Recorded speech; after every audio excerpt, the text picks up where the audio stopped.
The automotive world stood still as Chevrolet pulled back the cover on what might be the most controversial move in Corvette history.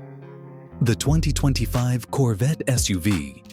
The name alone was enough to send shockwaves through the enthusiast community.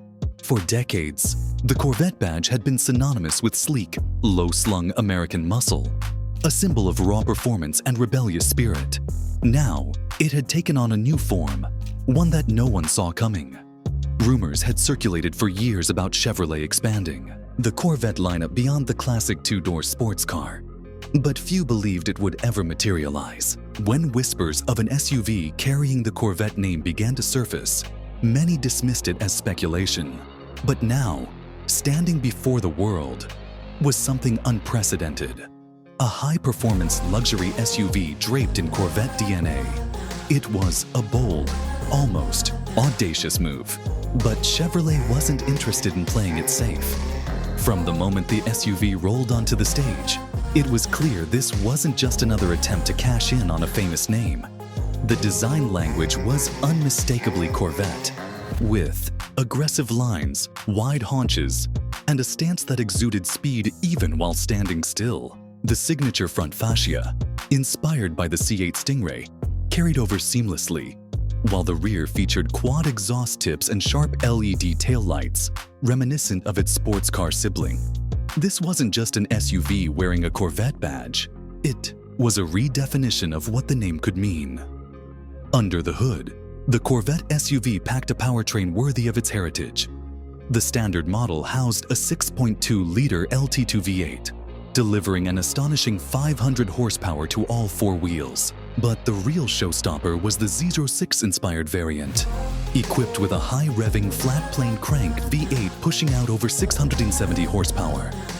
Paired with an advanced dual-clutch transmission and a performance-tuned all-wheel drive system, the SUV promised a 0-60 time in the low 3-second range, territory usually reserved for supercars, not family haulers. Chevrolet wasn't just aiming to make the fastest SUV on the market. It wanted to redefine the segment altogether.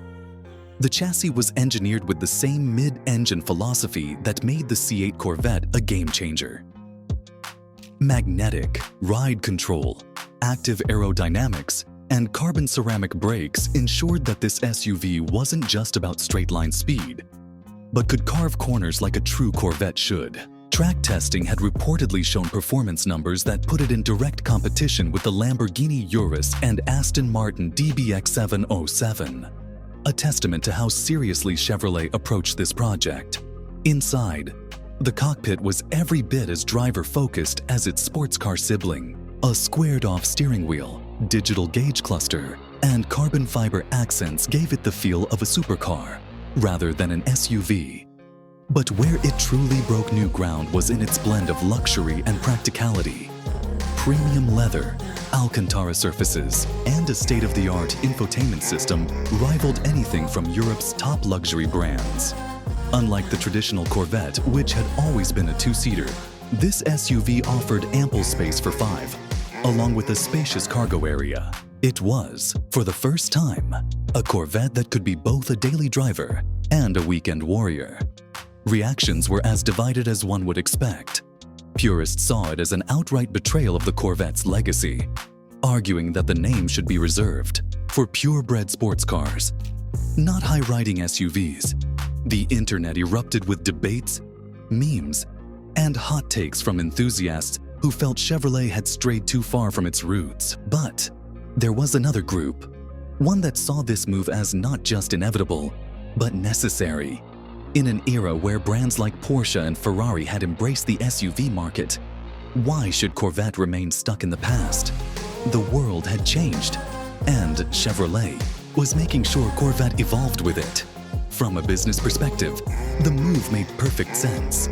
Performance SUVs were among the fastest-growing segments in the market, and with the overwhelming success of models like the Porsche Cayenne and Lamborghini Urus, there was no denying the demand. If Chevrolet wanted to expand the Corvette brand beyond a single model, this was the way to do it.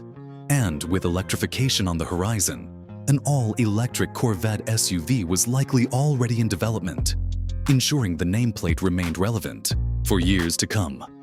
As the press event wrapped up, one thing was clear. The Corvette SUV was here to stay. Orders flooded in within hours, with early projections indicating a sellout of the first production run.